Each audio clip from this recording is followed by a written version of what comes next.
7 News on your side at 4 starts now. We begin with a breaking news alert.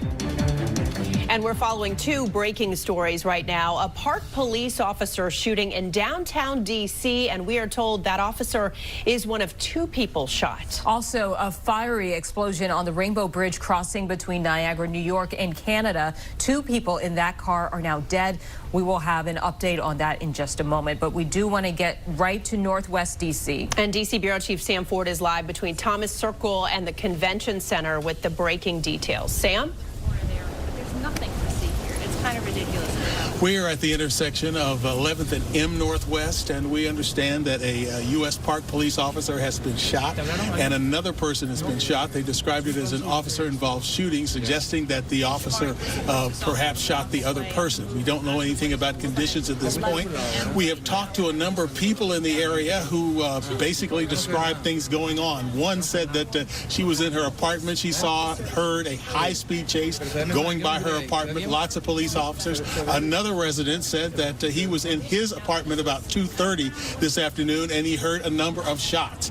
And of course, the incident seems to be centered there at 12th and M. We're at 11th and M, and we are waiting for the police to come and fill us in with details. But at this point, what we know is that one officer was shot, another person was shot.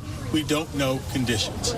Reporting live from Northwest Washington, I'm Sam Ford, 7 News. All right, Sam, thank you. And now to more breaking news at the U.S.-Canada border. Crossings between the countries and New York are closed after a car explosion. This happened at the Rainbow Bridge, as we mentioned, the checkpoint there in Niagara Falls. And several federal agencies are still on the scene right now gathering evidence. We want to bring in our Robert Burton. He joins us here in the studio with the latest details. And Robert, what do we know about this so far? Well, it's just still developing, of course, but we'll get to what we know at the moment, okay? And what we do know is that the FBI in New York, the police, that is, closed all of the international bridges in the area. Flights between Canada and the airport there are also grounded. Authorities say a vehicle explosion happened this afternoon on the Rainbow Bridge. The car was on the U.S. side of the bridge at the time. The FBI says the driver cleared the first checkpoint and was sent to a second for further inspection. Well, that's when there are reports the car sped off, crashed, and exploded. But we still don't know why that happened. 2 people are dead at this time, but who they are is still not being shared. Investigators also found a suitcase on the scene, and that's being treated as possible explosive device. Now, the White House and Canadian Prime Minister are both monitoring the situation with authorities on both sides communicating with each other. Now, locally, D.C. police are increasing patrols on roads and the rivers as a precaution, though there are no credible threats. This is still a developing story, and of course, we will provide more details on air and through the free 7 News app. Back to you guys. Everyone on high alert after that. Thank you, Robert. This incident comes as millions of people from across the country are traveling for the Thanksgiving holiday. This is a live look at Reagan National right now. Things are picking up this evening, so that's where we find our Tom Rousey. So, Tom, what's the latest there now? Well, Michelle, inside here, it can be a stressful experience at the airport, but you can see behind me, things are busy, but they're certainly not crazy. One of the most stressful parts, at least for folks at Reagan National the last few days, has not been inside the airport. It's been outside the airport just getting here. Let me show you right now. Look at these cars out here, barely moving at all in some cases. But you know what? If you want to avoid getting into this mess, if you're picking somebody up or dropping somebody off, there is a way you can do that. Rain, rush hour, and Thanksgiving travel traffic were a terrible mix Tuesday as cars trying to get into Reagan National Airport backed out onto nearby Route 1 as far as the eye could see. Wednesday, not as bad, but again, traffic has barely moved at times. To avoid terrible airport traffic like this, Metro is an alternative, and even if you don't live near a station, you can use this trick to avoid the gridlock. Either do a drop-off or a pickup 1 station away from Reagan National Airport. For just $2, you can ride between the airport and Crystal City, which is the closest station to the north, or you can ride between the airport and Potomac Yard, which is the closest station to the south. That station is so close to the airport, you can see planes about to land behind it. And back out here live, I'm sure a lot of these folks you see live who in some cases have been waiting quite some time, even just to get to this point where they've been able to drop somebody off or pick them up. I'm sure they wish they had taken the metro. Well, coming up, though, at 5 o'clock, there are more ways you can avoid a traffic mess like this. And we're going to tell you, not just for Reagan National Airport here, but also for Dulles and BWI Marshall, some tips you can use to try not to stress out before you even get to the airport. Reporting live at Reagan National Airport, I'm Tom Rousey, 7 News. All right, Tom, and if you have a flight to catch tonight, parking at our local airports is quickly filling up. We just checked, and Dulles, both garages and the economy lots there are 80% full. At Reagan National, parking is also at 90% capacity. BWI, your only place to park there will be in the hourly garage. Veronica. Hopefully everyone is having a great evening. Our temperatures around 50 degrees. Let's talk travel impacts, though. If you're traveling this evening, tomorrow, even Friday, it's a green light all the way through with mainly clear skies, sunshine for tomorrow, and some pretty seasonable temperatures and even light winds, and I think ample amounts of sunshine for Friday. Look at National Landing from Altair. The traffic moving nicely along right now. So here we are, some scattered clouds around the area, and I want to widen out a little bit and show you the storm from yesterday now well off the coast. The Outer Banks got some rain today, but look how quiet it is across the nation. The next weather maker will organize out here in the Pacific Northwest and arrive on our doorstep by Monday late. We'll talk about that storm system in a few minutes. Right now, your evening forecast on the screen, 52 degrees at 6 o'clock. We'll drop it to 50, just a little cool this evening by 8 p.m. Back in just a few moments with more on your Thursday, Friday forecast. All right, Veronica, thank you. Also new at 4, Maryland State Police are urging people to be extra careful on the roads tonight. This warning comes after a drunk driver hit a state trooper yesterday in Montgomery County. The trooper was not badly hurt and has been released from the hospital, but state police say they will increase patrols tonight across the state. Well, tonight is considered one of the biggest drinking nights of the year, and several local police departments will be stepping up sobriety checkpoints to stop potential drunk drivers. In Montgomery County, the police department activated the holiday task force today. Sobriety checkpoints and increased patrols will be in place throughout the county until New Year's. This is all part of the county's Vision Zero plan to reduce deaths on roadways. Meantime, in Charles County, leaders there are bringing awareness to the dangers of drunk driving as well with their Drive Sober campaign. Starting today, drivers can get a discount code for a free Uber ride. The code will be released on the official Drive Sober webpage here on your screen. That starts at 5. There is a limited number of codes available. Well, we continue following the developments in the Middle East tonight, and Israel and Hamas have agreed to a temporary ceasefire and a deal to release hostages. The U.S., Egypt, and Qatar helped negotiate the 4-day ceasefire. 50 hostages are expected to be released, including some Americans. Children and women are expected to be the first released. Right now, Israel believes there are more than 200 people being held by Hamas. In exchange, Israel will release 150 Palestinian prisoners. Israel also says that truce could be extended 1 extra day for every 10 hostages released. More humanitarian aid and fuel will also be sent to Gaza. And a former Fairfax resident is one of many in Israel anxiously awaiting the release of the hostages. Today, Kelly Lynn spoke with the woman about 3 of her relatives who were taken hostage by Hamas. She's live for us in the newsroom with details about those family members and what the woman is learning about how they're being held. Kelly. Michelle Abby Owen grew up in Fairfax but now lives north of Tel Aviv with her Israeli husband and children. She told me about the kibbutz near the Gaza border where her family members lived before 5 of them were taken by Hamas on October 7th. 2 of them were killed, and now with news of the hostage release deal, Abby is holding out hope her loved ones will come home soon. So we are grieving for 2 of our family members, and we have 3 who remain as hostages. Erez is 12 years old. He turned 12 in captivity. His sister Sahar, 16, and their father, Ofer, who's 53. Do you have any insight as to whether or not they might be together? We know that Ofer is not with his children. And Abby says that the family learned that from a released hostage who was with Ofer while in captivity in Gaza.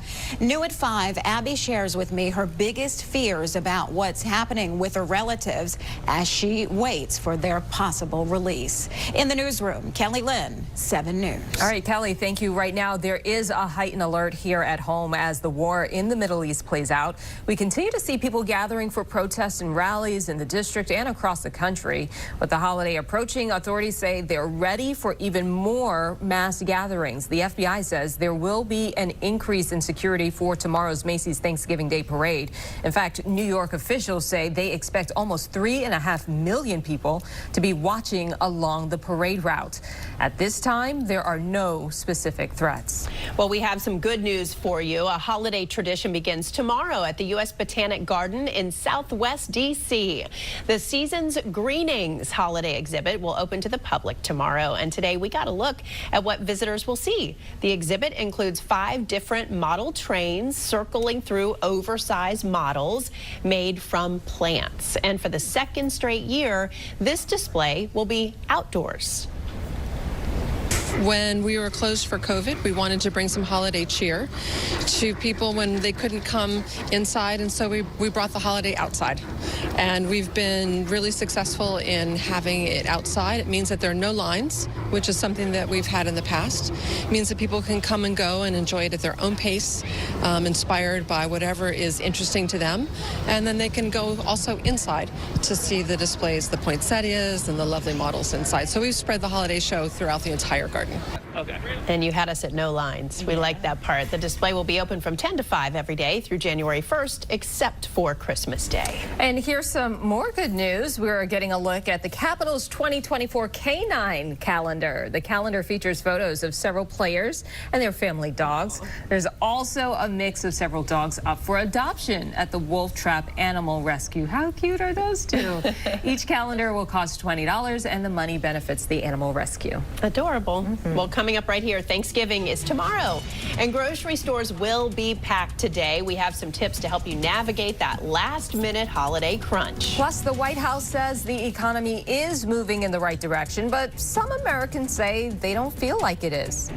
And as we head to break, we have a live look at Niagara Falls right now, and border crossings are still closed after a car explosion there today.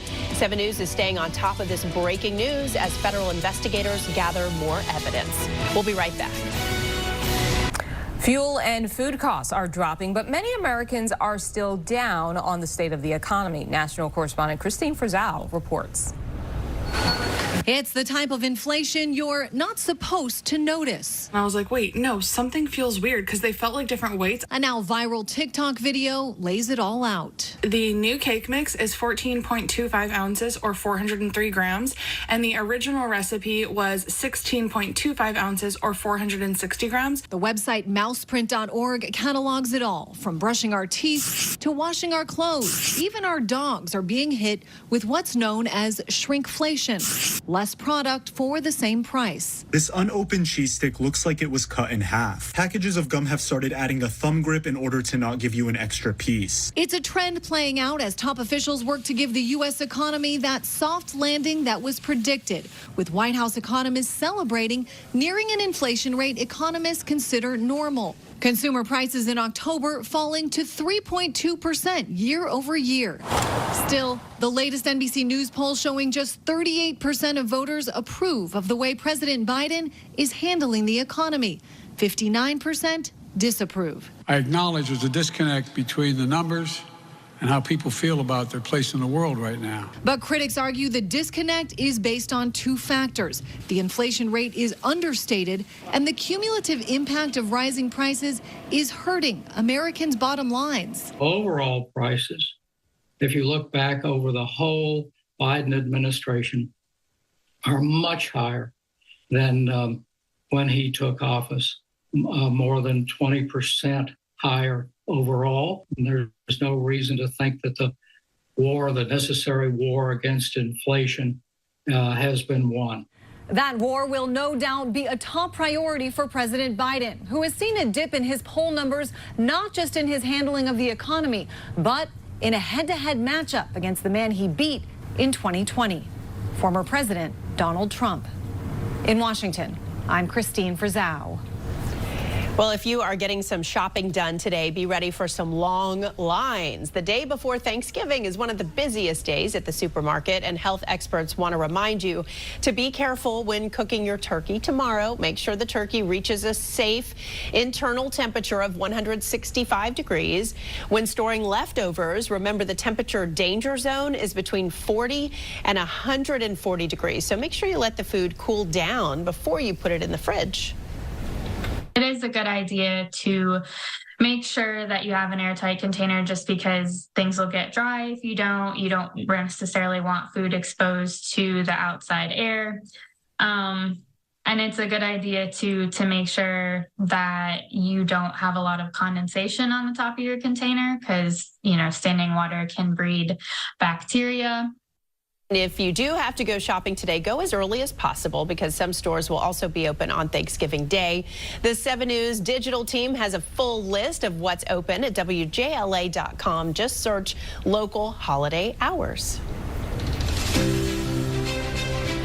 Well, this Thanksgiving, I have a lot to be thankful for. I have to say that. And this is really just a bittersweet day for me. After 20 years here at WJLA, I'm stepping away from the anchor desk after tonight. Yeah, but first, all day long, we've been taking a look back at your wonderful career, and it's all going to come together with a special farewell at 6 o'clock. So get the tissues out. I have a feeling it's going to be waterworks, but some local leaders who you've interviewed during your time here, they wanted to thank you before you left. Take a look. Awesome.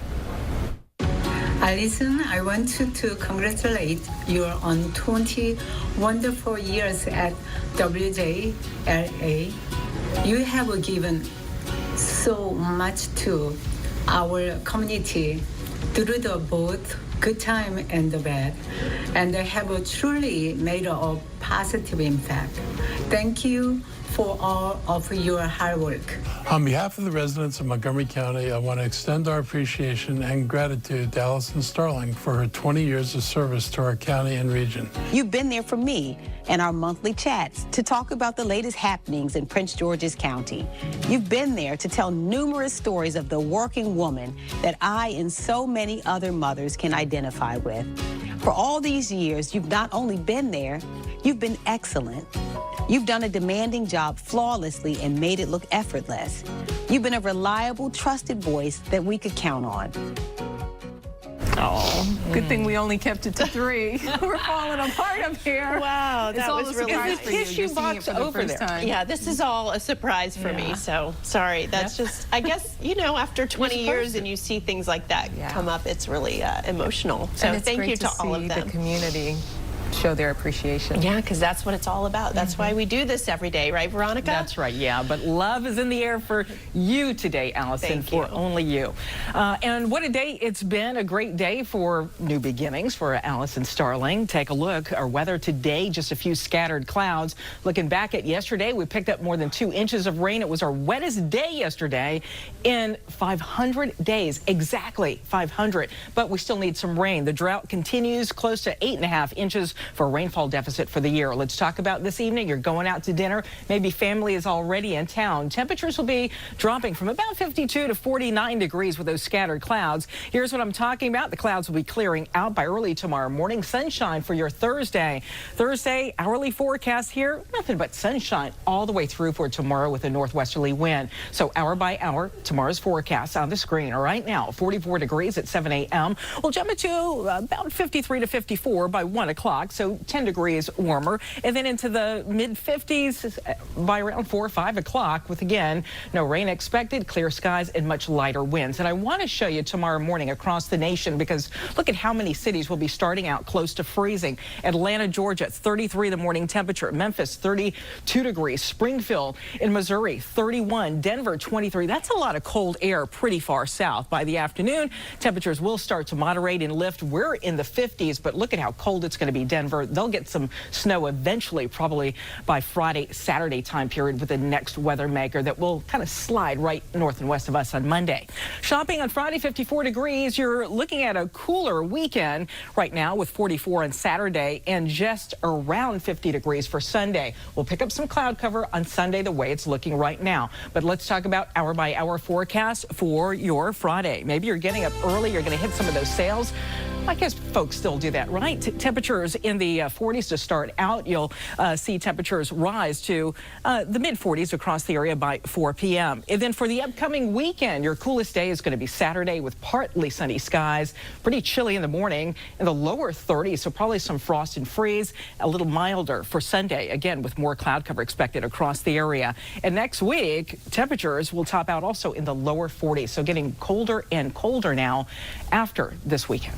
All right, VJ, thank you. The Virginia Attorney General is working to protect students from hate crime. 7 News sat down with AG Jason Miyares to see what his office is doing as bias crime concerns grow nationwide. And 7 News staying on top of breaking news in the district tonight. An officer-involved shooting in downtown D.C.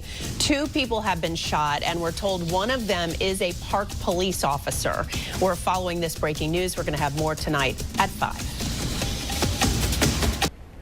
The country's suicide lifeline, 988, is now more than a year old, and millions of people have used this number. But a new report shows the hotline might not be working. The National Desk's Angela Brown explains.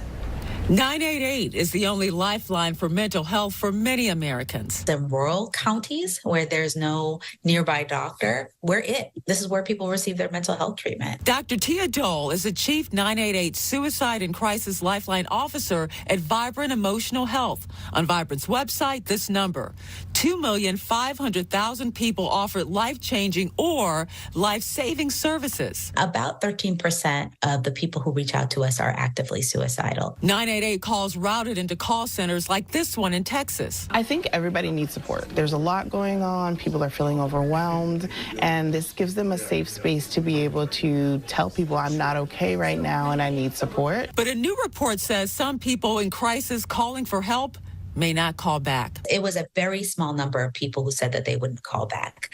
However, I don't like to dismiss small numbers. This new report found in JAMA found among 23 respondents with serious distress who had used the 988 lifeline, only 7 were very likely to use it in the future.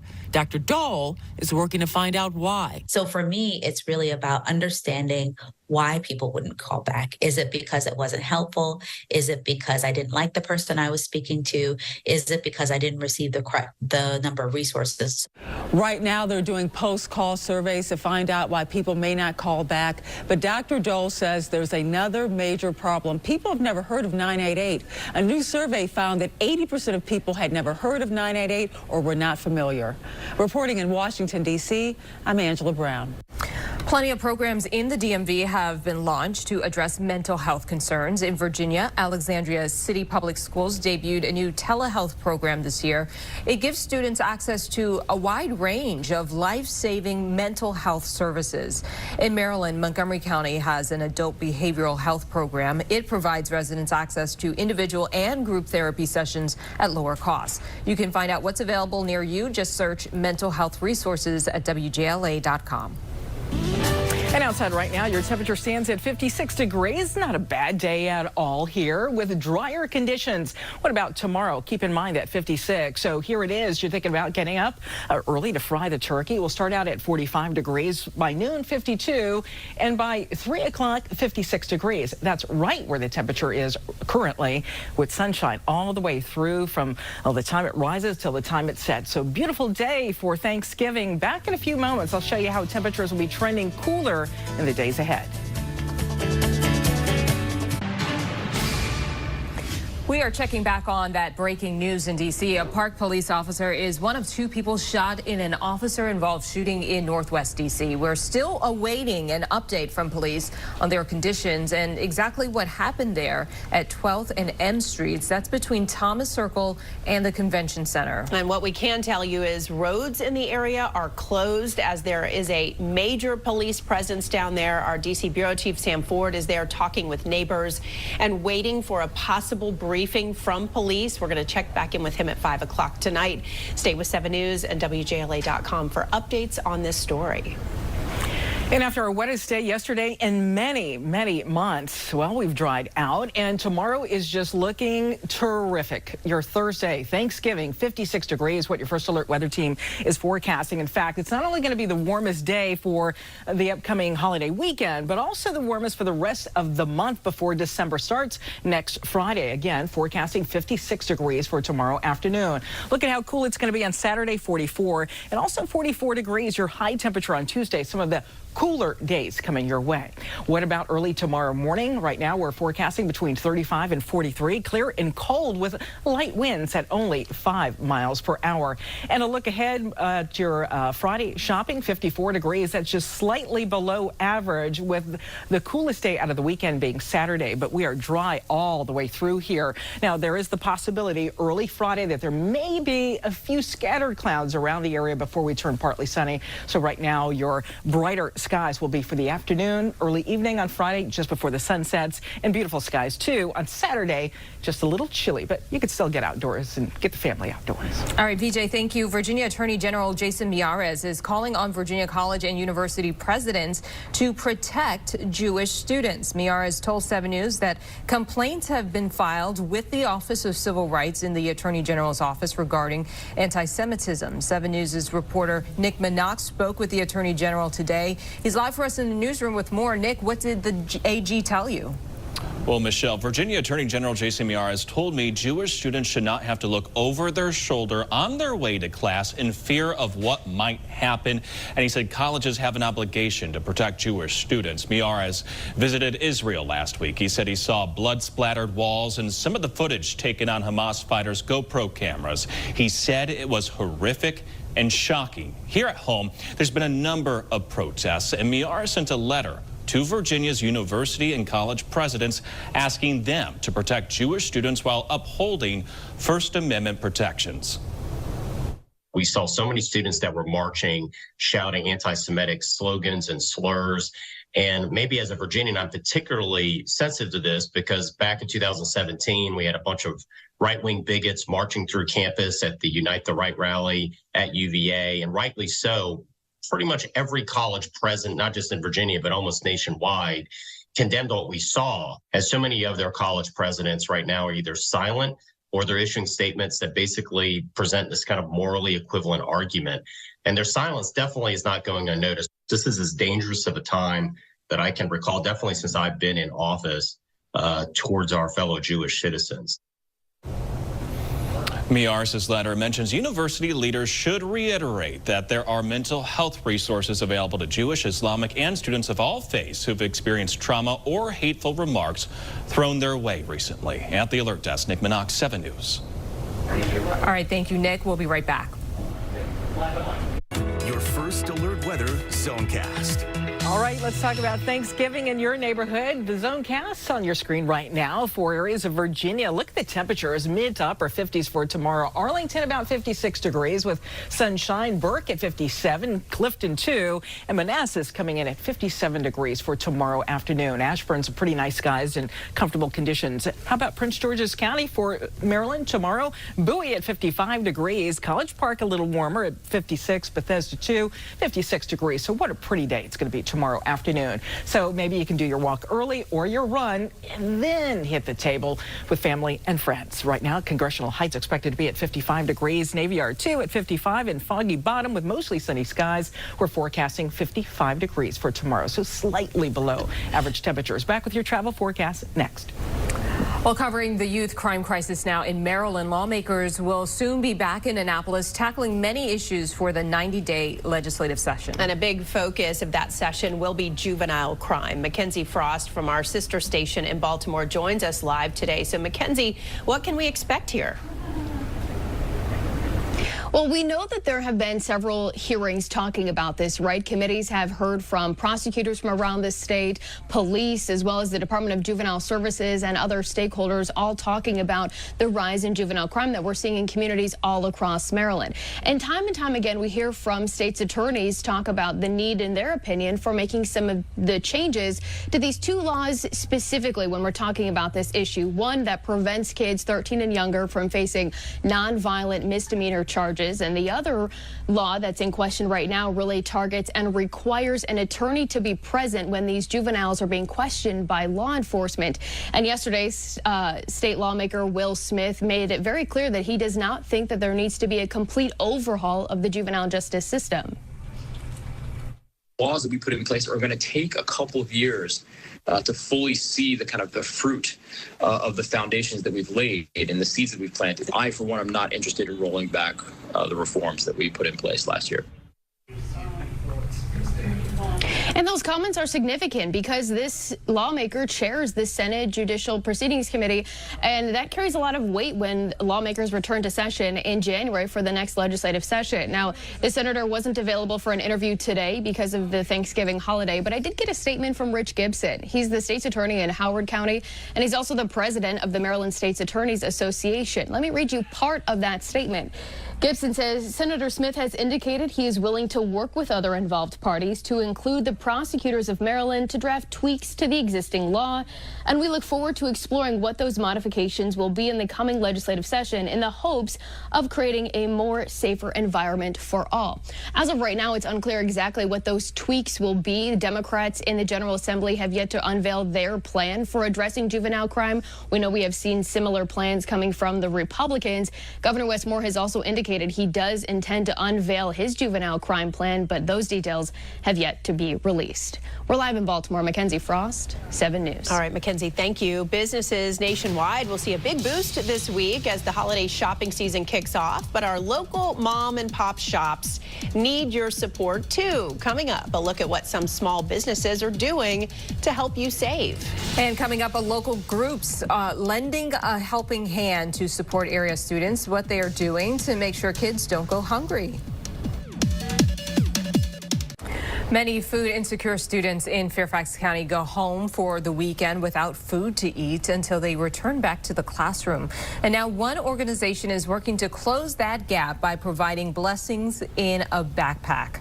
7 News' Caroline Patricus surprises our next Helping Hands recipient with a donation that will feed hundreds. During the week, volunteers pack this tight space at Mount Vernon Community School. Cereal. They're putting together small bags full of food items to be sent home with children in need. I have gotten to see the joy on the students' faces when on Fridays they get a little bit something extra to take home for the weekend to give them that extra nutritional support that they need. Volunteer Brigida Martinez has children at the school. It's a way that I can support and also give back to the people who do so much for our children. The mission is called Blessings in a Backpack. The nonprofit makes sure that students don't go hungry on the weekends. She said that the children are so excited when they see the food and that it's really helpful to families because sometimes parents are working so hard and the type of food we have allows the children to help themselves. Like if they see a snack, you know, that they can easily serve themselves. Originally, they started with just 40 children. Now they have over 100 students. And just this year, they added fresh fruit to the snack bags.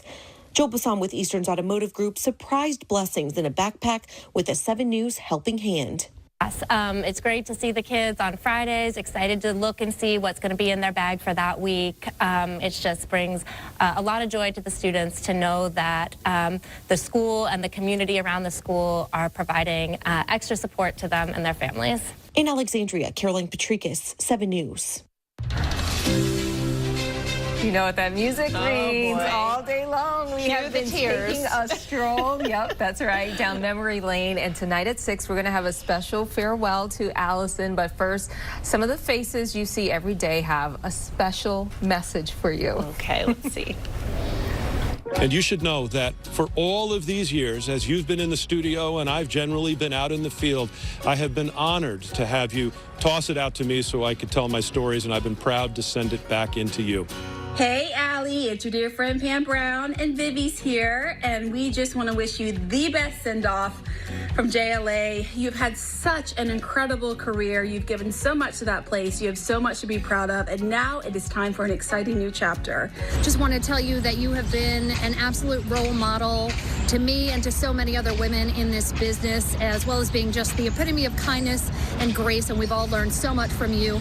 Your love that you have for your family is apparent, and I'm so happy that you'll get to spend more time with your girls and be there for those milestones. We've just maintained this friendship that gets picked right up whenever we see each other, and I'm very, very excited for you and whatever comes in this next chapter. You just never know. You've had an incredible career. You are such a kind-hearted, bright, loving person. One of the kindest, most caring, most sincere, wonderful, generous individuals I've ever had the pleasure to sit alongside. And as somebody who spent more than 20 years at WJLA and then decided to leave to spend more time with my family and my 2 kids who were going off to college, I completely respect what you are doing. So just know that there is a life out here waiting for you. Cheers to you on your decision. You know, it's not often that you go out in the world and you bring up somebody's name and everybody universally says that person is amazing. Well, that is the case with you, Allison, beloved and respected by all. Best of luck in your next chapter. Oh. We were talking in the makeup room about that old show, This Is Your Life. And I feel like that right now. All these faces of friends and people who have meant so much to me over the years, it's like overwhelming to process all of that at once. This is amazing. And there were a lot of empty chairs next to Suzanne Kennedy. So I think that's an invitation to join her at the resort. I mean, wherever she is, I'd like to be there with her, with the drink in hand. It can happen now. It can happen now. That's right. Veronica, it's so fun to see all those faces once again. Yes, but they're so right. And you've done it with such grace, humility, and kindness over the 20 years. So not too many people can say that, Allison. Thank you so much. To you. All right, let's talk about traveling this evening. The weather maker off the coast. Look at how quiet it's going to be across the nation, which means hopefully you're not going to have any delays at the airport or certainly getting on the road. 50 degrees here this evening. Look at Pittsburgh, 43. And as I go west, notice temperatures are getting colder. 30s there for Columbus, for Cleveland, 39 if you're traveling up north to Buffalo. It's going to be pretty cold going up that way. South, 60 for this evening around Jacksonville, 67 Tampa, and areas around Atlanta will be about 44 degrees. Remember, through this holiday weekend, anytime, your free First Alert weather app. You can have it in the palm of your hand and track not just the radar, but also the temperatures hour by hour, and even look at the sky conditions because we've got all our cameras loaded up there. This is Dirt Farm Brewery in Bluemont, Virginia, with some scattered clouds around the area. It's been a decent day, though. And right now, Frederick, Maryland, from Crestwood Middle School, showing these clouds that are making their way out of here right now. Temperature at 54 degrees. We're going to drop on down to the 40s by 10 p.m. this evening. No rain expected. Again, clouds clearing. That's especially going to be during the overnight period here. So just after midnight, clouds will start clearing. Look at 6 o'clock tomorrow morning. You're looking at sunshine, northwesterly winds. Beautiful day coming our way for Thanksgiving. Hourly look will go from the 40s to the mid-50s by 1 o'clock and hold there through the afternoon hour. So if the family is driving you a little nuts tomorrow, send them outdoors for a little bit, maybe to make a walk, a loop around the neighborhood.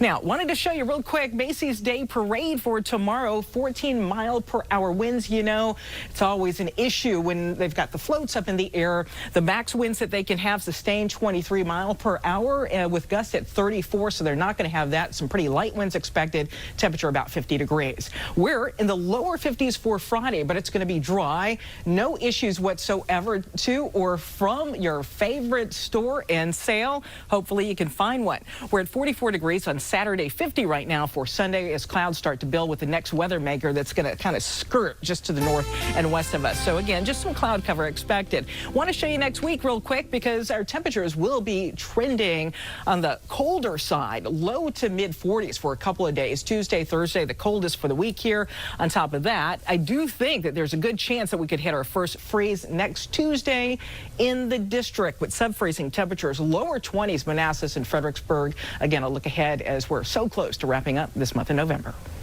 VJ, thank you.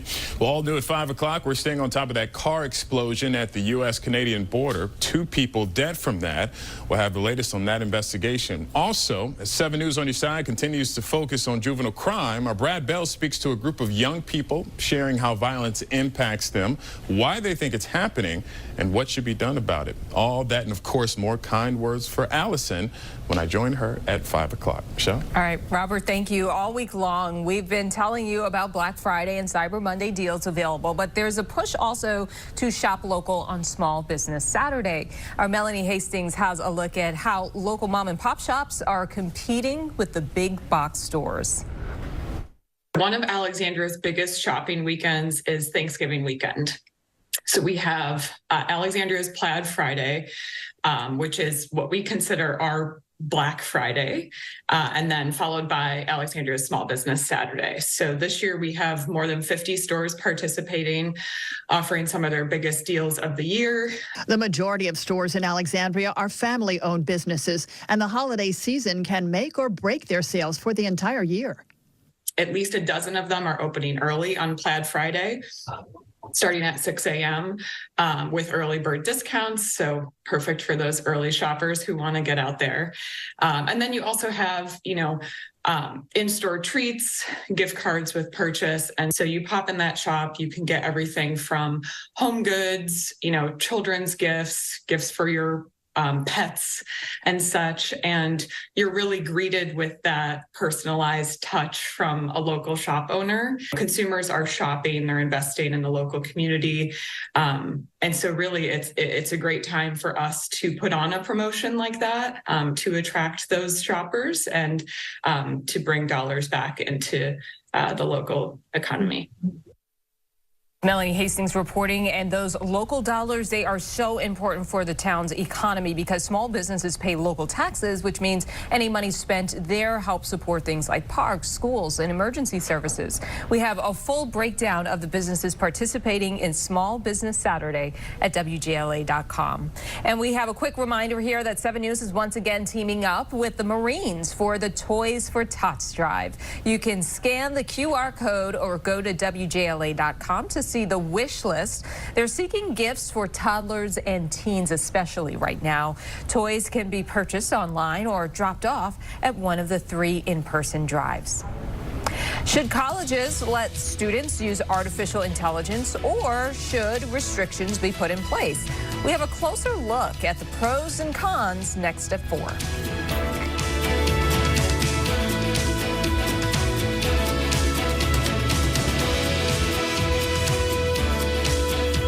The use of artificial intelligence is a hot topic on college campuses. Some educators have expressed concern the tech could push students to cheat. However, others argue AI could expand a student's learning experience.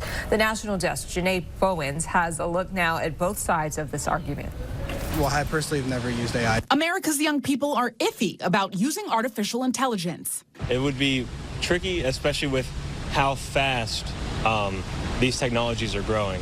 AI expert and college professor Dr. Lisa Palmer says our nation's students and educators need a perspective shift. Fears from our education system about artificial intelligence being thought of as cheating has limited the use of it in school situations. A survey from education tech company Chegg found 20% of American college students have used generative AI like ChatGPT or OpenAI for their studies. Kenya ranks the highest, with 63% of their college students using the technology. Our response from a societal perspective has been less positive than some other countries have been. Anthology found 10% of U.S. college students use AI writing tools frequently, compared to 23% of students from other countries. Students definitely expressed a strong interest in increasing their use of AI moving forward. So while they may be slightly behind today, I don't think they will be for long. More than 1 in 3 students say AI would revolutionize teaching and learning. However, Dr. Palmer believes the current pace of AI use could end up hurting the U.S. We already don't have enough artificial intelligence talent. Now, experts I spoke with say young and old Americans need to embrace and learn how to responsibly use AI so America's workforce is prepared for the future and can compete on a global level. In Washington, I'm Janae Bowens for the National Desk. Right now at 5 and only on 7. It's crazy. We shouldn't be scared to go outside. Juvenile crime from a kid's perspective. 7 News invited to listen in as middle schoolers give their take on the crisis. Optimism and anxiety about a deal to free Israeli hostages. A former resident of Fairfax County shares her biggest fears as she waits for her relative's possible release. And a soldier's best friend. A behind-the-scenes preview of a new exhibit that salutes an unbreakable bond between dogs of war and their human handlers. Right now at 5, we're following 2 breaking stories tonight. First, in the district, a U.S. Park police officer was shot in Northwest, and we are told another person was also shot. So let's get right to 7 News D.C. Bureau Chief Sam Ford. He's live between Thomas Circle and the Convention Center with the breaking details. Sam. Yes, Robert Hallison.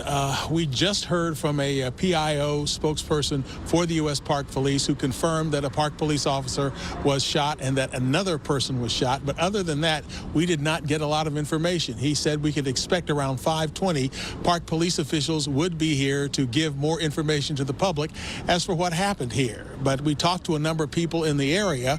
We talked to one male resident who said around 2:30 this afternoon he heard multiple shots. He was inside his apartment. We also talked to a female resident who said that she was in the area. She saw a high-speed chase go by her building. And then we heard from another resident that apparently after this had happened that a park police helicopter was trying to land in this area, but I guess it was too dangerous, and so they had to go someplace else. But other than that, we're talking to residents, no officials at this point, but we're hoping to hear from officials around 5:20. Reporting live from Northwest Washington, I'm Sam Ford, 7 News. All right, Sam, thank you for that. Also breaking tonight at the U.S.-Canadian border, the FBI is investigating a deadly car explosion. And the D.C. Police Department now says it is increasing patrols on roadways and waterways in the nation's capital as a precaution. We're told there are no credible threats, but local police are monitoring this situation. And this is new surveillance video here from the scene at the Rainbow Bridge. You're looking at it right now, the border crossing that is, showing that car blast and a massive fire. Now, there are multiple reports. 2 men in the car are dead. Well, officials say all parts of entry near Niagara Falls are closed. Flights between that area and Canada are also grounded. Well, the White House and the Canadian Prime Minister are monitoring the situation. Well, only on 7 News at 5 o'clock. Young people are sharing how the increase in violence impacts them, why they think it's happening, and what should be done about it. Maryland Bureau Chief Brad Bell is live in Largo with this exclusive story tonight. And Brad, you were even invited into one of these violence interrupter sessions at a local school. Tell us about that. Yeah, you know, very interesting. And what we heard from these kids is that they're talked about an awful lot, but they also want to be heard.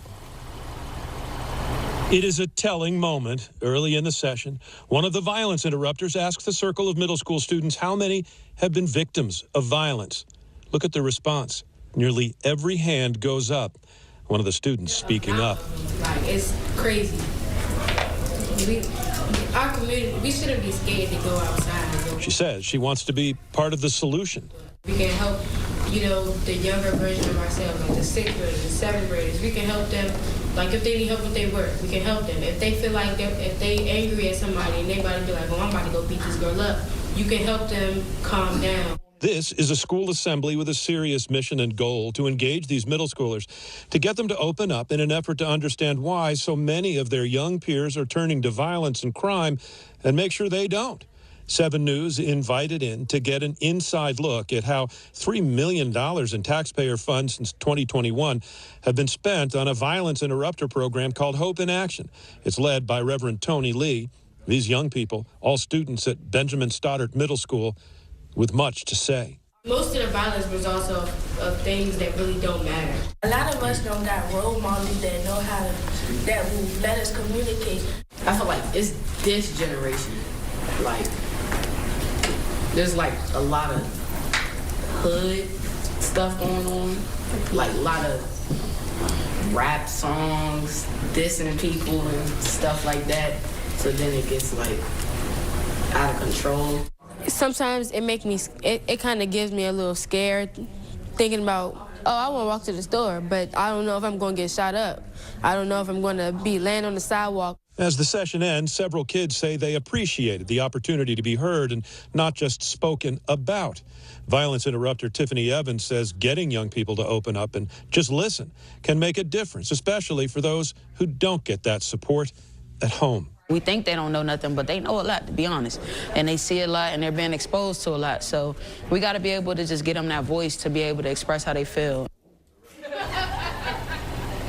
Yeah, and those violence interrupters saying family gatherings over the next couple of days, a good time to get in touch with your teenagers. Now, a personal moment. Over the years with Allison Starling, I have been out in the field and tossed it back to her thousands of times, and this is the final time that I'll be doing that. And I want to say to our viewers that Allison is as warm and caring as she appears on TV. She delivers tough news, but it is always with empathy. And as a journalist, she is a seeker of truth and the enemy of exaggeration. So now it is with tremendous respect and affection, Allison, that I say I wish you nothing but happiness and joy as you move on to this next phase in your life. We and I are going to miss you. Oh, Brad, thank you. And it goes right back to you. There is no better reporter in the field, in the D.C. area, and I would say in the country, than Brad Bell.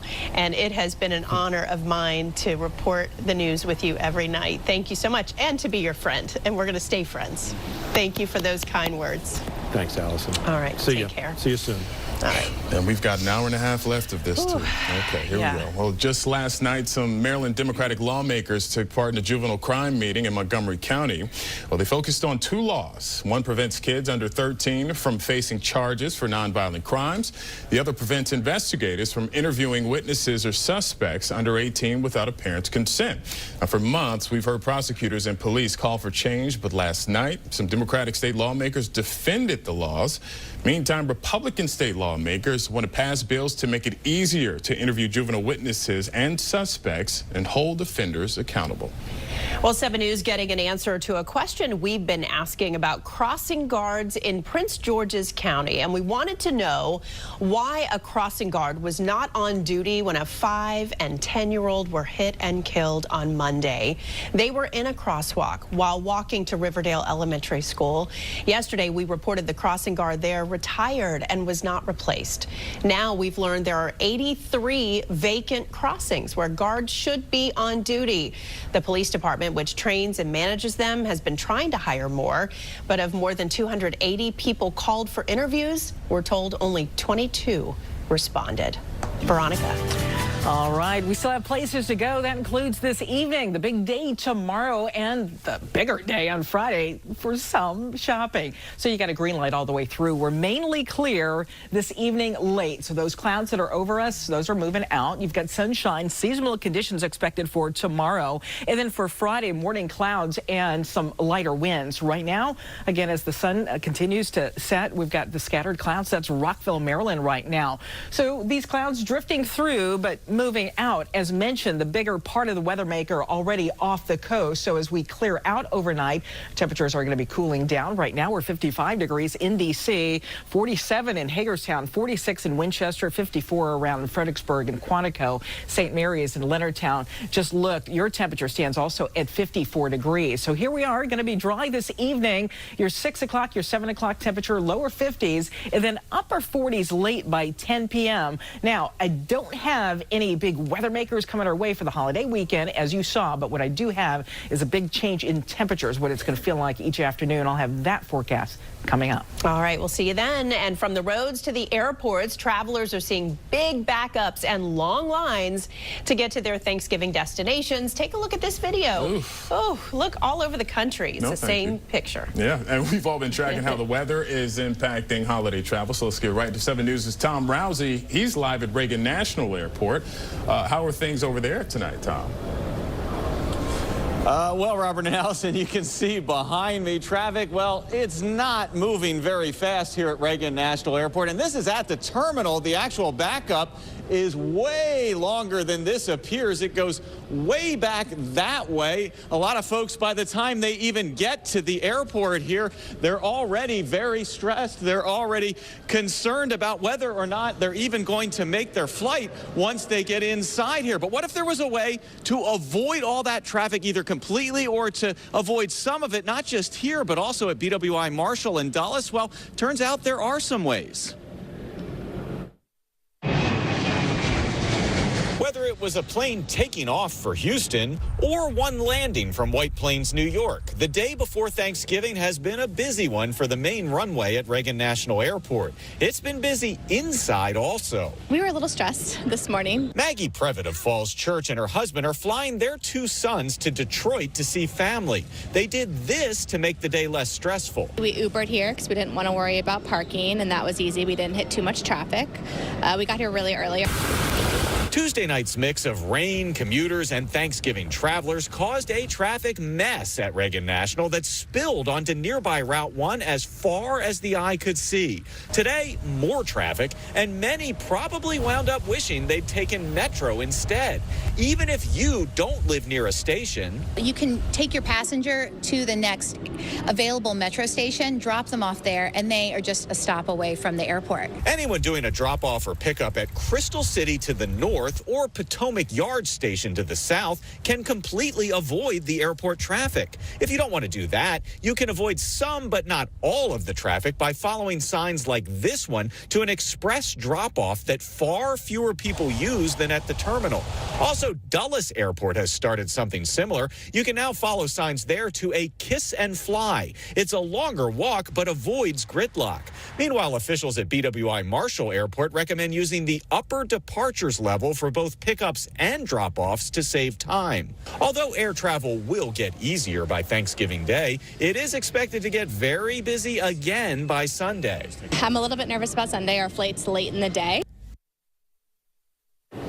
One other tip here at Reagan National, we've put a link to this where you can do it online ahead of time, but they actually tell you the wait times for the South Security Checkpoint TSA and the North. They're the same at the moment, but sometimes there's actually a big difference. If you check ahead of time, if you don't have a bag to check, you can ask to be dropped off near the one with the shortest wait time. And by the way, Allison, it's my turn to say something to you right now, and I just want to say that Brad Bell kind of stole what I was going to say, but I get asked all the time, is she really as nice as she seems to be on TV? And I always tell people, actually, if anything, she's even nicer in person. So I'm going to miss working with you, Allison. Oh, Tom, and I have to say how much I've always appreciated how hard you work on every single story, and every night you just do such a great job. And I'm just going to miss working with you too, but we will stay in touch, and thank you for those nice words.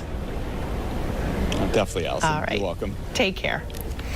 All right, 7 News with 5 stops at 5 o'clock, covering stories around the DMV. Our first stop is in Montgomery County, where a Maryland state trooper was injured in a crash. Police say the driver ran into the back of the patrol car last night on I-270 in Bethesda. The trooper was responding to flooding in the area. State police say the man is now charged with driving under the influence. Well, now to Southeast D.C., where police need your help identifying the group accused of stealing a dog during an armed robbery. Take a good look at your screen right now if you can. It happened yesterday afternoon as the victim was walking his dog on Anacostia Road.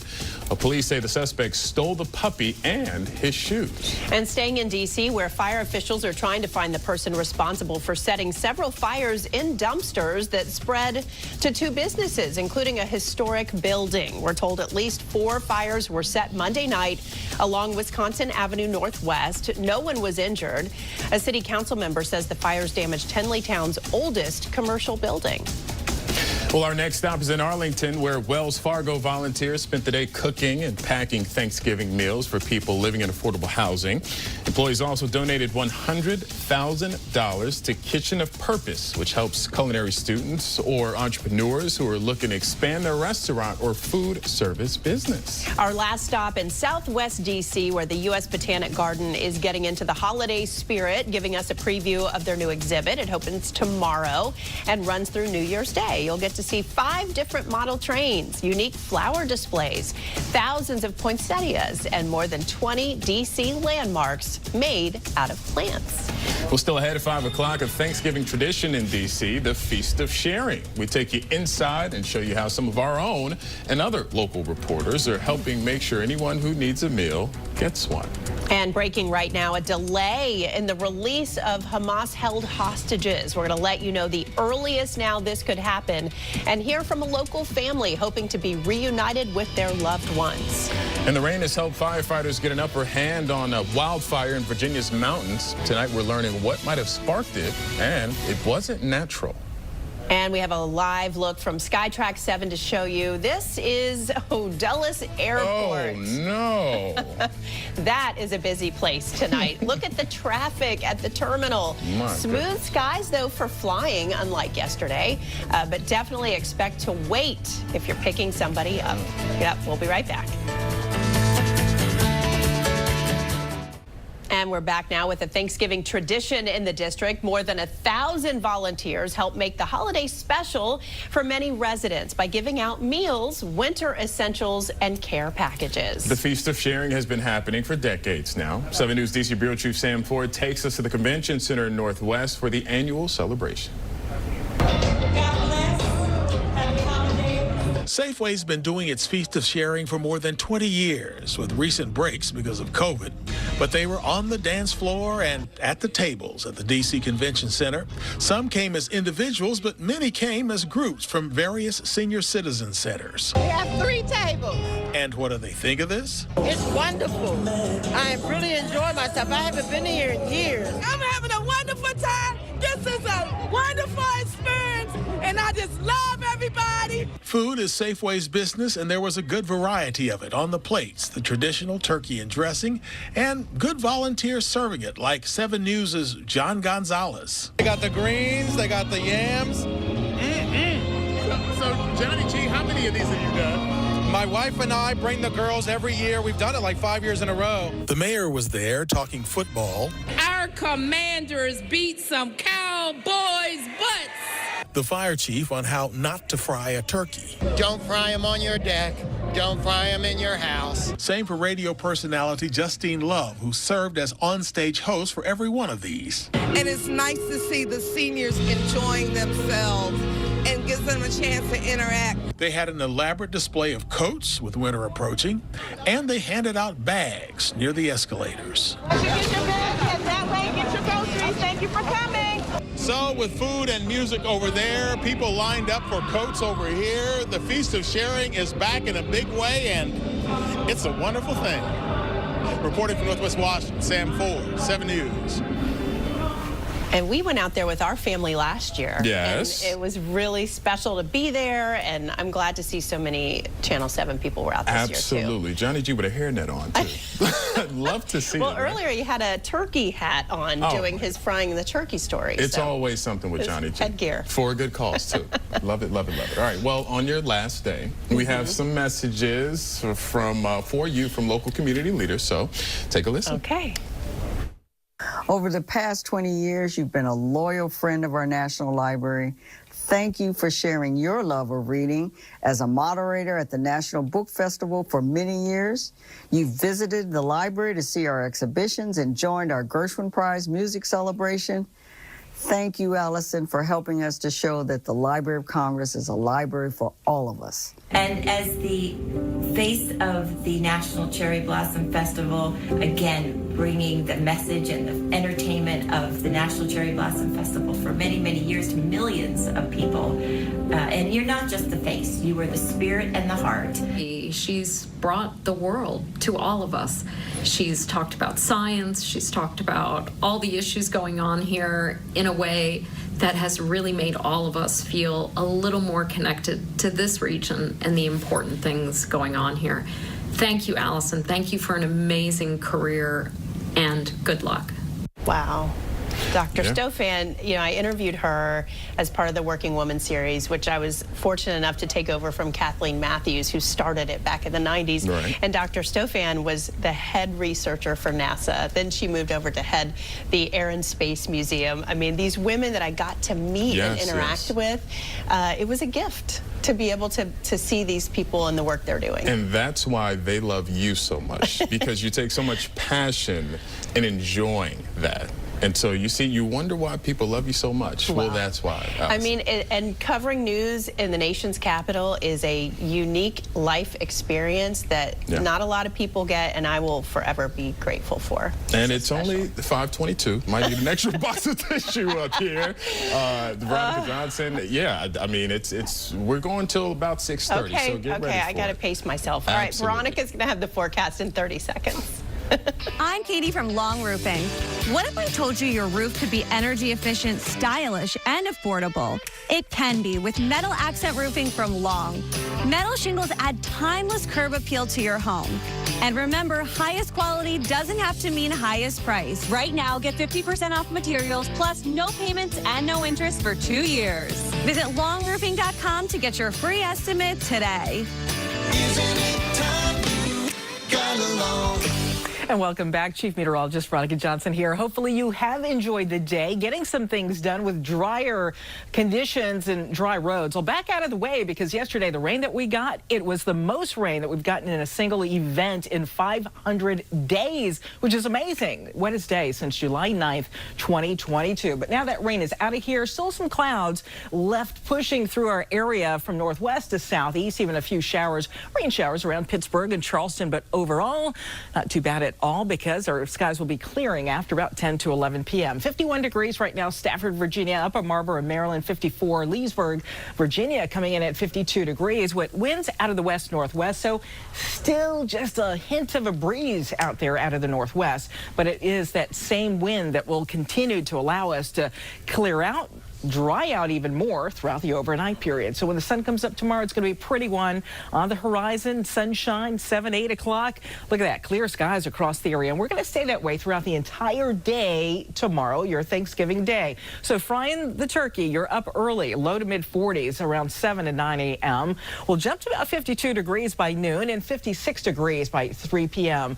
So that's the way it's looking for tomorrow. Dry conditions. Now, I want to show you the nation, because some very cold air making its way south, not just here in the DMV, but look at Atlanta, Georgia, Memphis, Tennessee, starting out very close to freezing, if not at freezing there for Memphis, and Springfield, Missouri at 31 degrees. Everywhere you see the blue, that's cold all the way south down into areas of the deep south. Temperatures by afternoon will start to moderate. We're into the 50s here, but look at this area back here, Salt Lake City, Denver. That's the next weather maker organizing. They could have some snow there by the end of the week, Friday, Saturday time period, all part of the next system that will kind of clip our area on Monday with some cloud cover. 54 degrees on Friday, good shopping weather for you. 44 on Saturday, 50 degrees on Sunday. So what day are you going to pick for getting out? I mean, 44 degrees right now on Saturday comes with dry conditions. We'll have an hourly look at your Friday and weekend after this short break.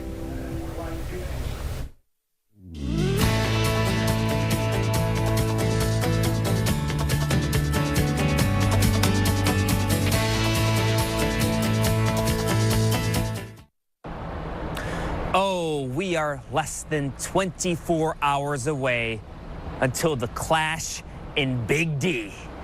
The Commanders and the Cowboys. That's what football is all about.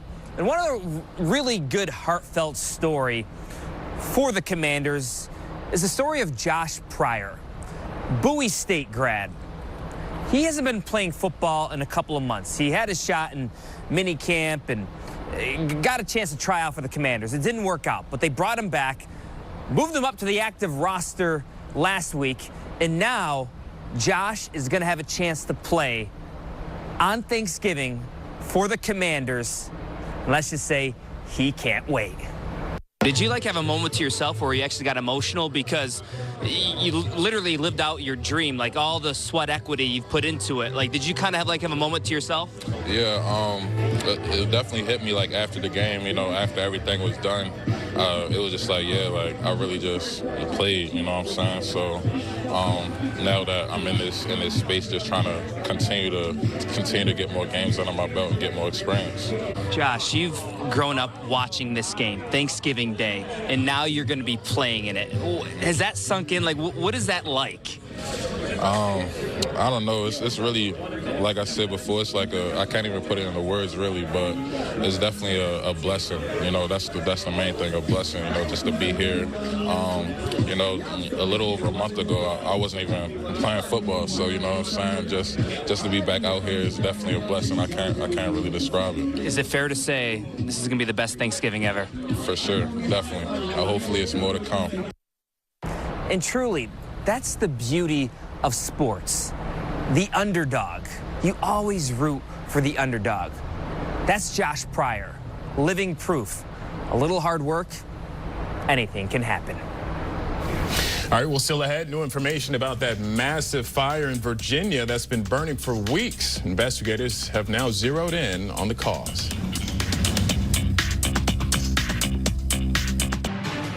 But right now, 7 News is staying on top of 2 breaking stories at 5:30. Yeah, we'll have an update on the bridge crash in upstate New York. But first, Sam Ford just heard from Park Police about the injured officer and suspect. So, Sam, what can you tell us?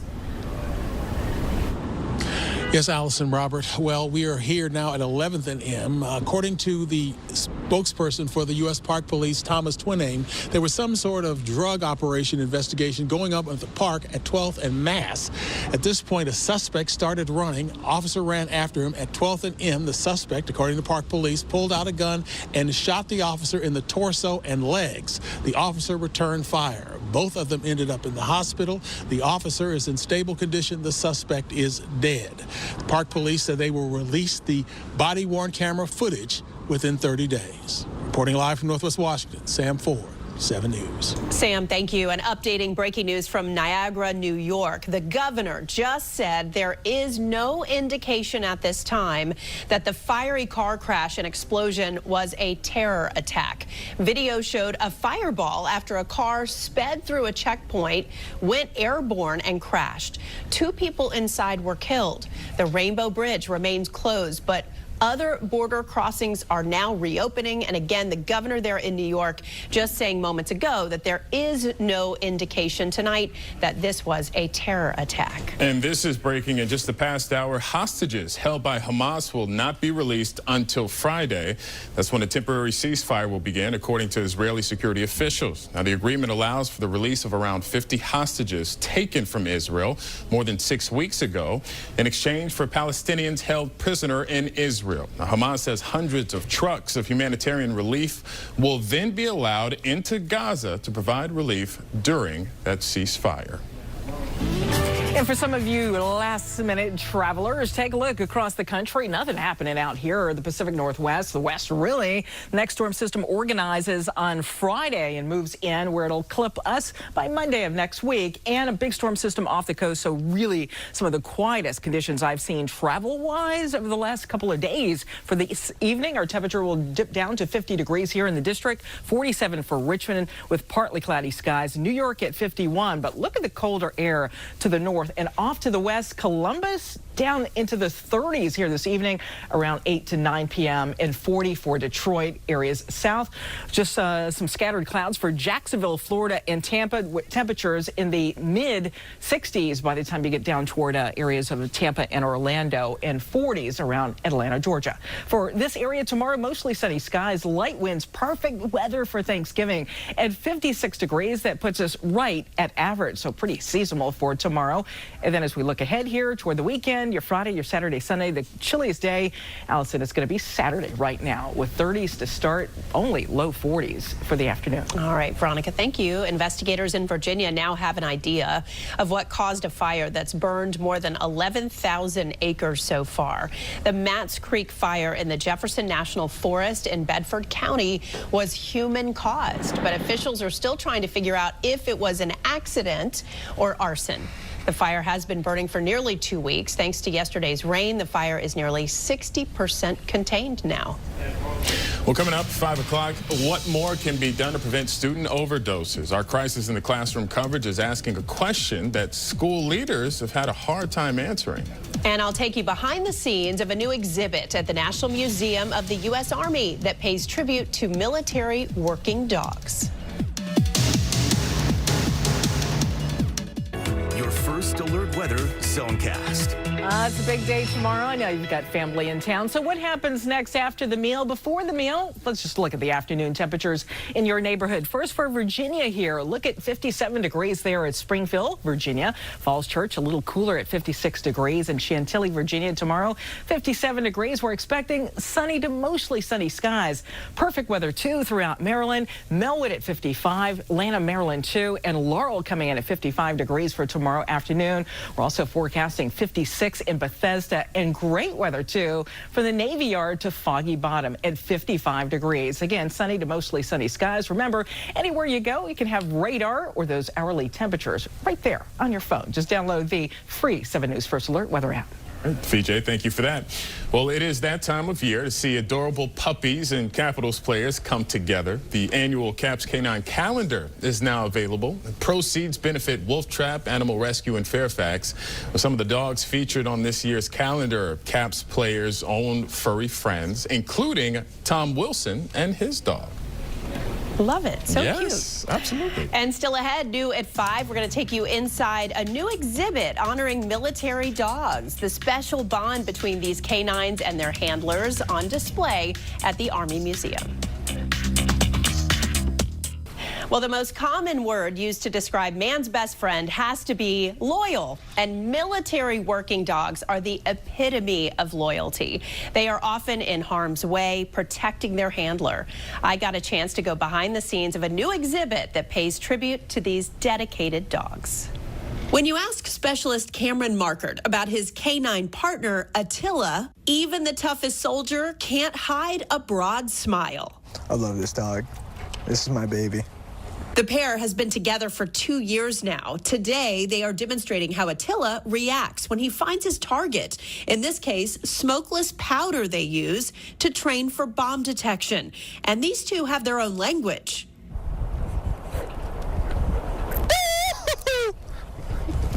How would you describe Attila? He's a special boy. He's very excitable. He's a huge snuggle bug on missions, but he's a really hard worker. He takes his job very seriously, and I trust him fully to, keep me safe. It's this unbreakable bond that is the subject of a new exhibit at the National Museum of the U.S. Army called Loyal Service: Military Working Dogs at War. This is an artist's interpretation of an experience in the military, right? Not just through a soldier's eyes, but now through the dog's eyes as well. What did they go through? And more importantly, what's the connection between the dog and the soldier? And they really are exposed to a lot of dangers. They are just as in danger as the soldiers themselves, maybe even more so. Artist James Mellick handcrafted these 16 sculptures from different types of wood: poplar, oak, mahogany. Then they are painted, burned, or etched to get the realistic detail. Mirando gave us a tour. Yeah, this is, I think, the most powerful part, right? Because you see the actual dogs that served and the handler and their stories. Like the story of Jajo, the German shepherd, and his handler, Sergeant Patrick Tutko, were on patrol in Afghanistan when an IED detonated beneath them. The sculpture captures the moment of impact. You can really see the pain.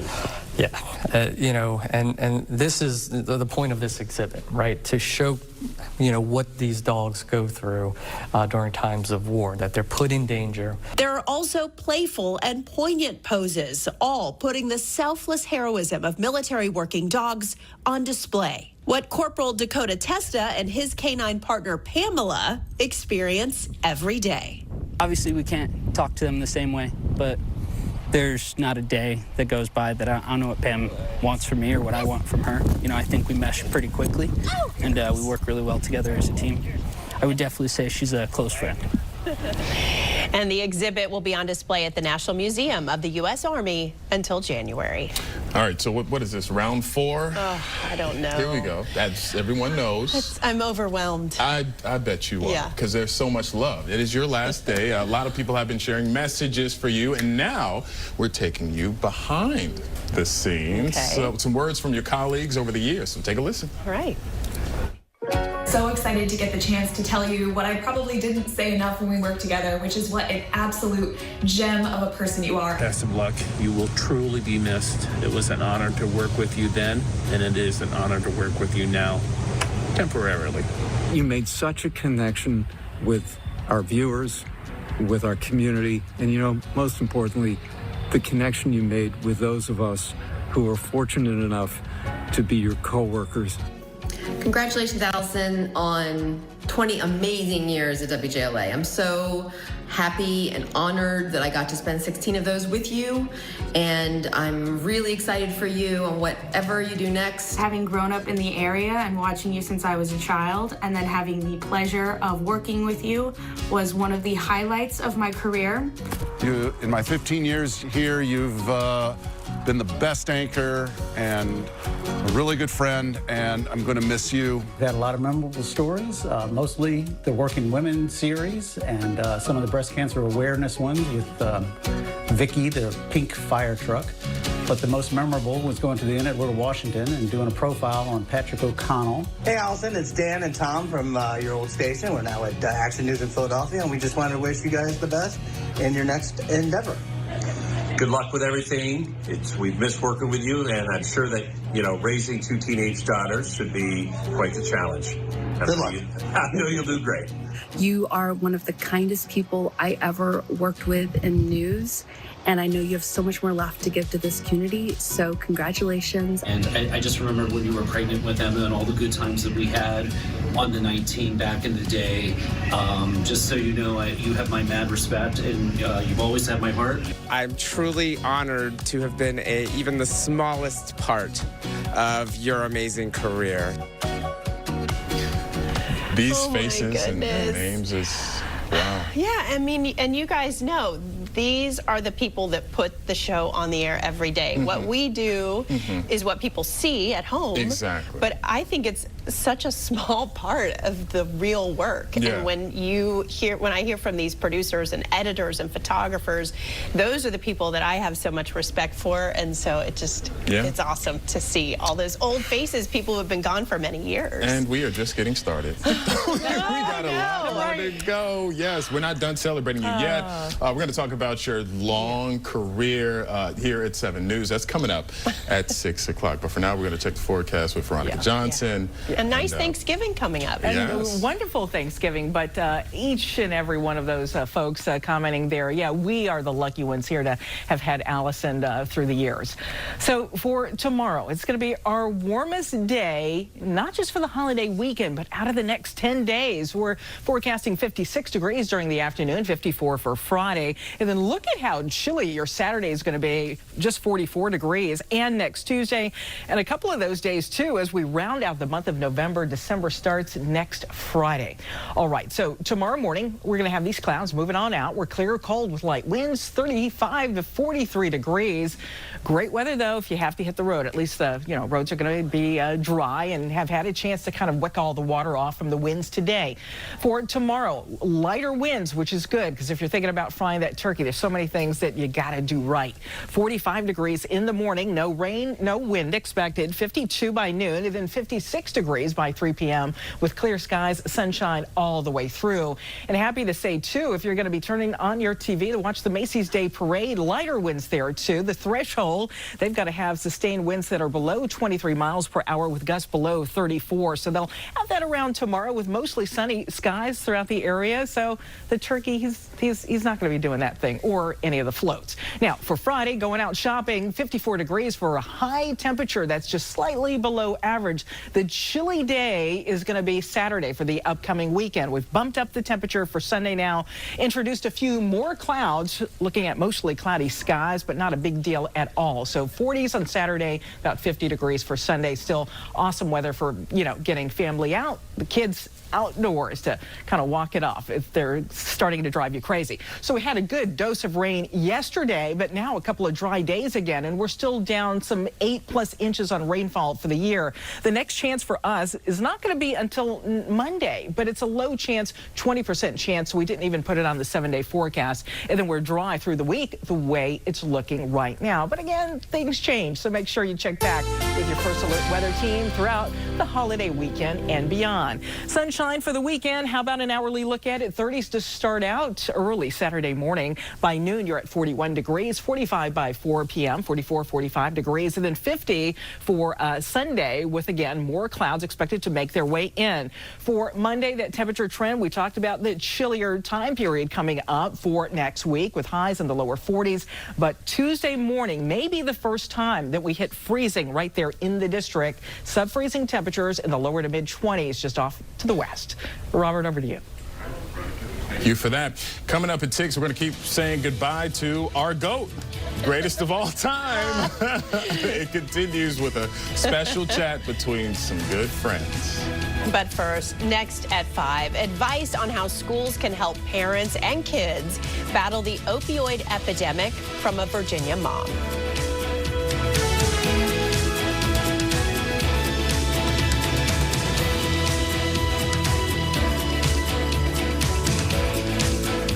Seven News is asking what more can be done to help students and parents combat dangerous drugs in schools. It comes as we're learning about more overdoses in local schools. Nick Minock talks to an expert about preventing this crisis in the classroom. For the past 8 years, Caroline Weems has been working to bring awareness to dangerous, addictive opioids. Her work has been recognized by the FBI. Unfortunately, I've kind of become an expert of the opioid epidemic. She says, unfortunately, because her daughter died from an overdose 10 years ago. A good student, model citizen, but she had some back injuries and a facial injury actually playing high school soccer here. And that led her to a broken nose, a broken cheek, 9 root canals, removal of teeth, a lot of pain medicine. No doctor or dentist ever told us that, you got to be careful with these opioids because they're so addictive. She was just a girl who got addicted and needed to continue taking the drugs so that she would feel somewhat normal.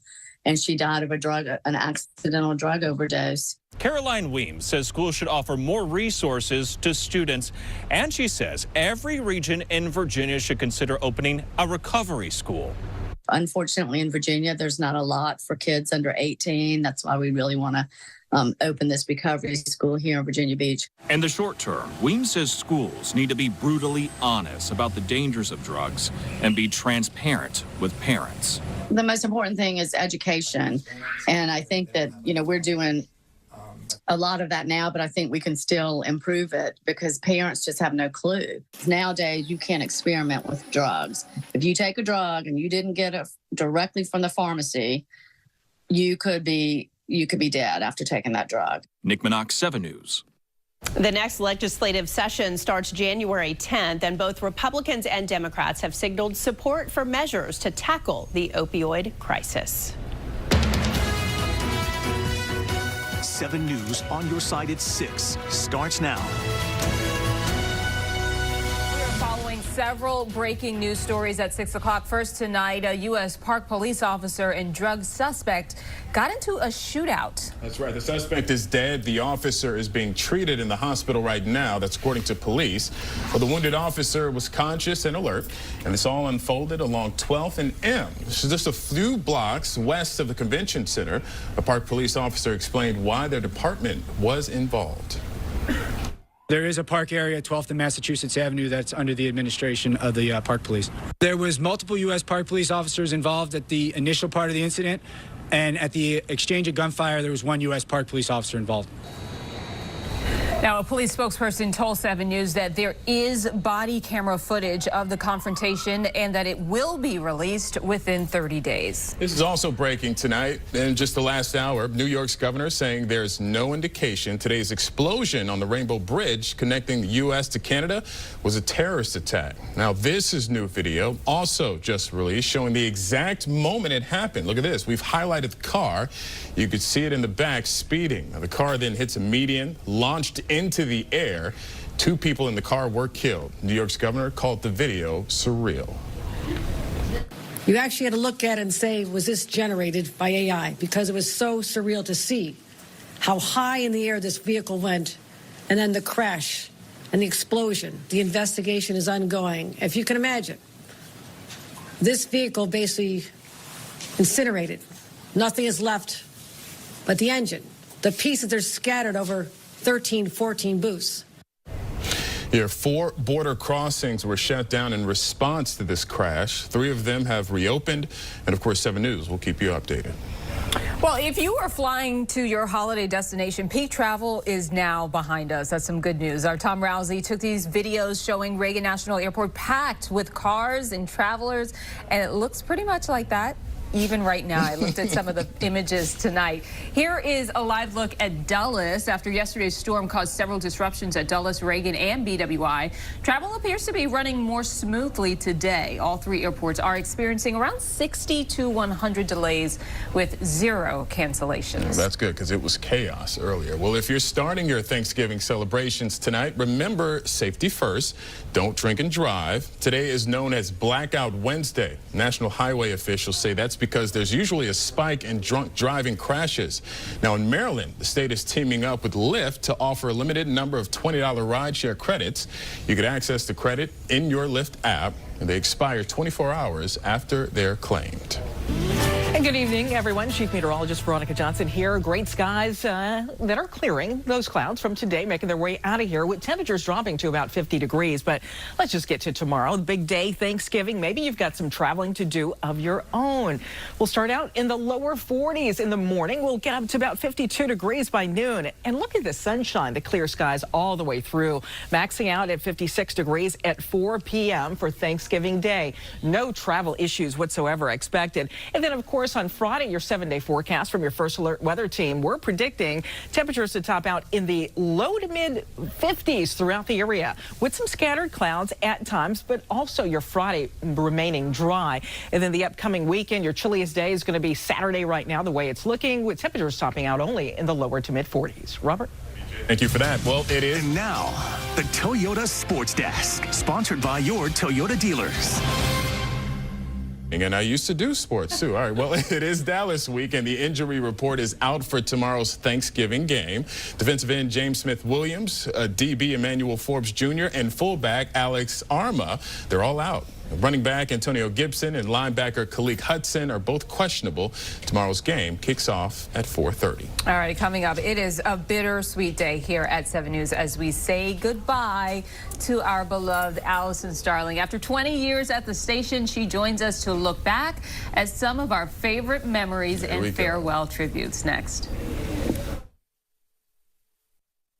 Well, we are spending the rest of this newscast celebrating Allison Starling on her final day here with Channel 7. So to do so, we first want to take a look back at her career in her own words. That's right. So longtime First Alert meteorologist and good friends Steve Rudin and Brian Vandergraaf sat down with her to talk about her career.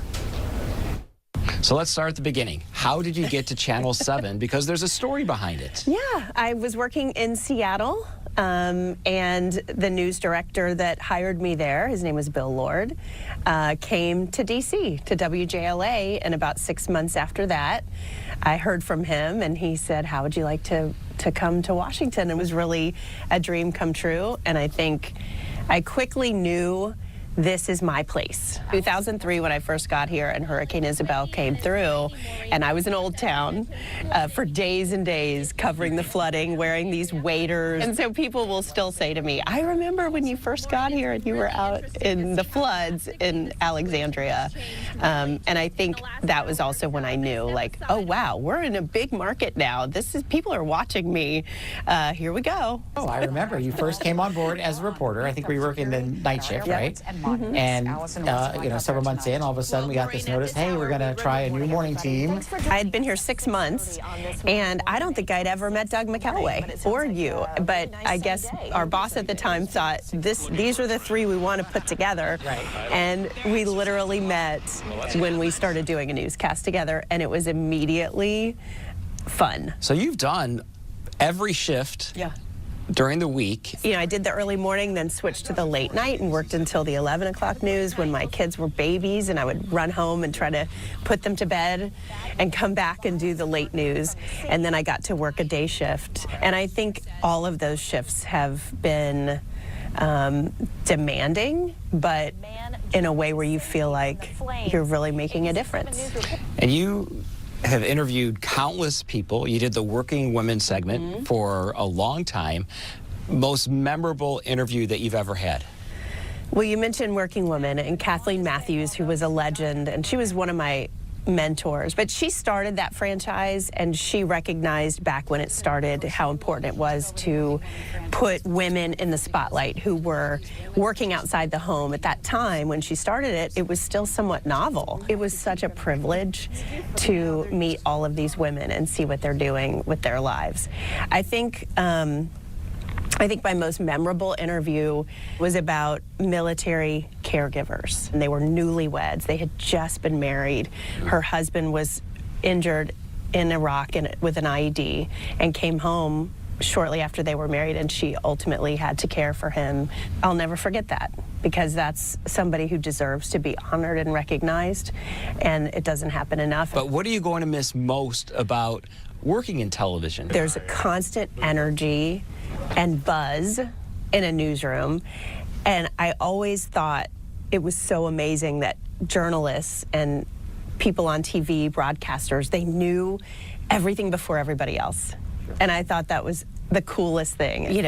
One of the real treasures of this experience was the opportunity to work alongside Gordon Peterson, Maureen Bunyan, Doug Hill, Tim Brandt, Leon Harris. I mean, these are pillars of journalism. It's like the Mount Rushmore of DC News. It's hard to believe, like when you started here, Brian said you were single. Yep. And and now here, I heard a lot about those dates. And now here you are, and this plays into the role and why you're moving on to another phase in your life. You're married, you have 2 children, you have a dog. Yes. My kids now are our oldest daughter is going to be in middle school next year, and I want to be available to her in a new way. Our younger daughter, Emma, who's 8, when I first told her, Mom's going to leave her job and have more time with you guys, and she said, are you going to pick me up at school every day? You've never picked me up at school. And for me, that was like all the affirmation I needed that I was doing the right thing. And what would you say to all your viewers? And you have a lot of them, a lot of fans out there. To hear from people who say, I've been watching you all these years and feel like you're part of our family, or I'll go away out of town and come back and you're there, and it makes me feel good that you're still sitting there. It's really emotional to recognize that people appreciate all these years, because I've been doing it for them. Absolutely. Wow. This is overwhelming. Yeah. My cousin said to me, this is your series finale, but now you get to do a spin-off. Which I thought was kind of a fun way to look at this new chapter. And the whole experience has been sort of like jumping out of an airplane. Yeah, I know. It's terrifying, but but exhilarating, and I'm going to miss you guys a lot. Well, and the tissues right here. So, Yeah. okay, by the way, she's going to join us on set, and you're so beloved here and by everyone at the station and the viewers. So we have several more tributes and surprises right after the break. Yeah, we dedicated the entire show to you, so stay with us. More emotional moments with our dear friend, Get ready Allison. for it. I can't wait. Stay with us. We'll be right back. Mwah. Allison, congratulations on an incredible 20 years at 7 News. From the Working Woman series to supporting breast cancer research through News Bash, you've changed this community with your care and dedication. And I know that you will bring that same heart to your next chapter, and that you'll be able to spend some well-deserved time with your family. We'll all miss your steady presence and insightful reporting on the news every day. Thank you for making a difference in the lives of so many. My goodness. Yeah. When I saw the First Lady pop up, I thought it must have to do with a news story. Couldn't have been for you, right? And when she said my name, I couldn't believe it. Wow, thank you so much to her for that. Straight from the White House. Wow. There you go. Well, we've got a lot of people who wanted to say farewell to Allison, of course. Yes, and we begin with some of the people you see every day here on ABC. Allison, good luck on your next chapter. Wishing you the best from the Live family. Cheers to you for keeping the nation's capital informed for the past 20 years. Good luck and best wishes on your next adventure, Allison. Congrats on all your successes at WJLA for the past 20 years. And cheers to your next chapter, Allison. Congratulations, Allison, on an amazing 20 years from all of us here at The View.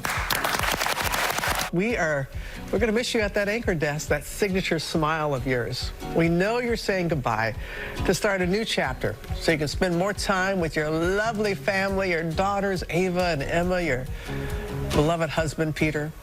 Allison, we wish you all the very, very best. Hi, Allison. David Muir here. And from all of us here at World News Tonight, congratulations on 20 incredible years of journalism. And of course, congratulations on this next wonderful chapter. I'm sure Ava and Emma cannot wait to get more of their mom and your husband, Peter. We watch him too. Allison, I know how much you care about the news, how much you care about your community. Thank you for all you've done at WJLA. Wow, I can't believe this. Yeah. You're a national treasure. I mean, Absolutely. all these people that Yeah. are like family, because we're all in the ABC family, taking the time to say something, that's really cool, really special. And it doesn't end yet. Nope. So we also heard from colleagues and other local TV stations. That's right. It shows how much of an impact you've had on our community. Allison, you're a true professional and one of the nicest people I know. Congratulations on your retirement from JLA after 20 years. You will be missed. Although we've worked at competing stations all these years, we've never been competitors. I have loved getting to work with you on so many different projects. And people don't know this, but we almost actually work together. We'll save that story for another day. I wish you all the best on your next chapter. You are such an excellent person, and that's what I will take away the most, is what a good human you are and a wonderful friend you are and a mother and a wife. I wish you all the best. You deserve it. Congratulations, Allison. We love you, and I have a special guest right here. Congratulations. It turns out, of all the stories you've shared through the decades here in Washington, this one has the happiest ending because you get to write the next chapter. So we'll miss you, we love you, and we're so excited for what awaits you, Peter, and the girls. As someone who made the same leap from the anchor desk 7 years ago, I am here to tell you that while it's a huge and sort of scary change to leave what was once our dream career, it's also an exciting new beginning.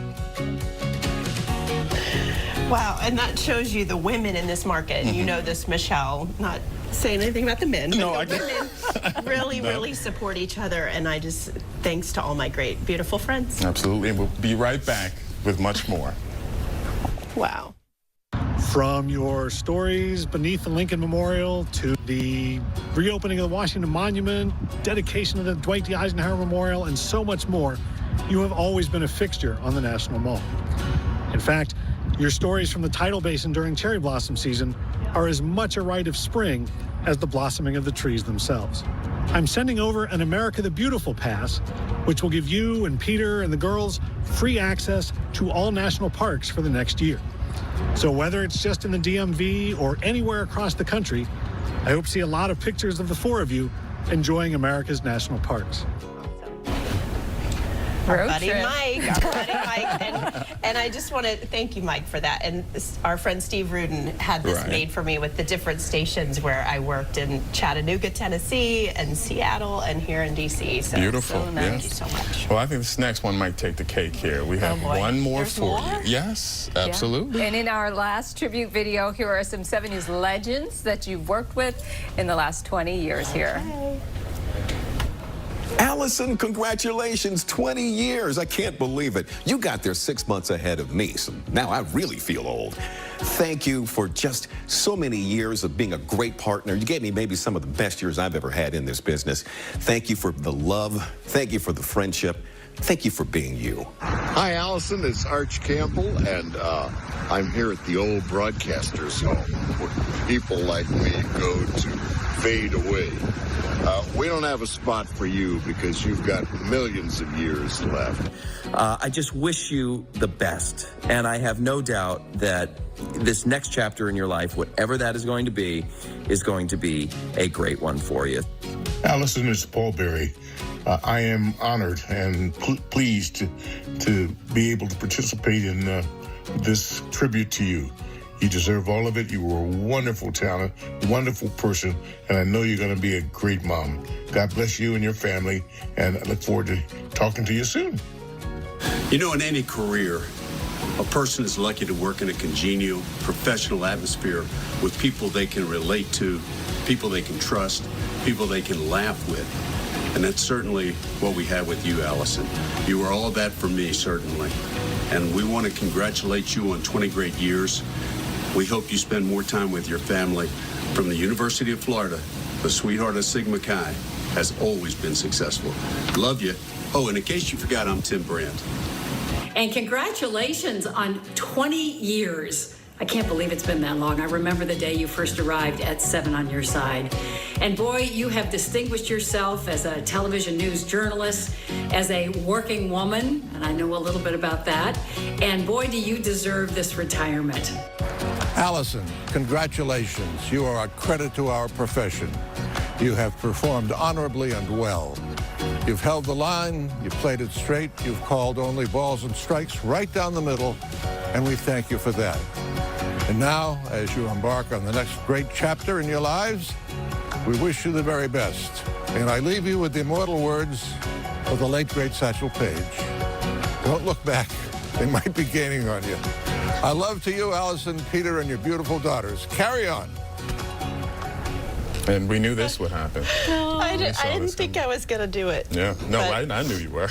And Allison now joined by her beautiful family. Absolutely, yes. Look who appeared. Yes, the reasons why. Good to see you. Good to see you, Peter. Girls, I'm excited to have more time at home, but you see how special all this is, right? Pretty cool.